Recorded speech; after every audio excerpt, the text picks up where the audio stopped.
সাত সকালে মর্মান্তিক পথ দুর্ঘটনা হরিহরপাড়ায়। মুর্শিদাবাদের হরিহরপাড়ায় যাত্রী বোঝাই টেকার উল্টে আহত 11 জন যাত্রী। ঘটনাটি ঘটেছে হরিহরপাড়া থানার মামদালিপুর এলাকায়।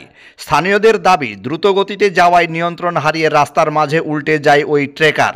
স্থানীয় বাসিন্দারা যাত্রীদের রক্তাক্ত অবস্থায় উদ্ধার করে মুর্শিদাবাদ মেডিকেল কলেজ অ্যান্ড হাসপাতালে পাঠানোর ব্যবস্থা করেন।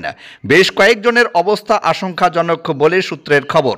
ওই ঘটনার খবর পেয়ে ঘটনাস্থলে পৌঁছায় হরিহরপাড়া থানার পুলিশ। ব্যুরো রিপোর্ট, দমকল এমকেটিভি।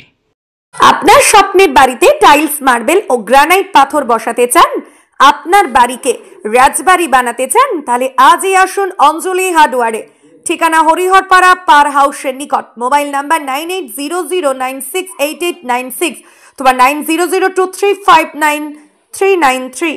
এখান থেকে গাড়িটা আসছিল, দুজনে ওভারটেক করছিল, টাকা খুলেছে, ঘুরেছে, কার সাথে ই করছিল?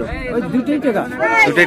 তারপরে এখানে লোকজন ছিল না, যে ভিতরে মানুষ ছিল, আমরা কতজন ছিল মোটামুটি? কতজন যাত্রী ছিল? 10 জন যাত্রী ছিল। কজন আহত হয়েছে? 10 জনই খাম হয়ে গেছে। তাদেরকে কোথায় পাঠালেন? আর কি মনে করছেন, কি কারণে বারবার দুর্ঘটনা ঘটছে, কি মনে করছেন? চাকা খুলে যে অ্যাক্সিডেন্ট হয়ে গেল। স্পিডে আসছিল তো, বিরাট। আপনারা উদ্ধার করলেন। আর কি নাম আপনার? আমার নাম কি?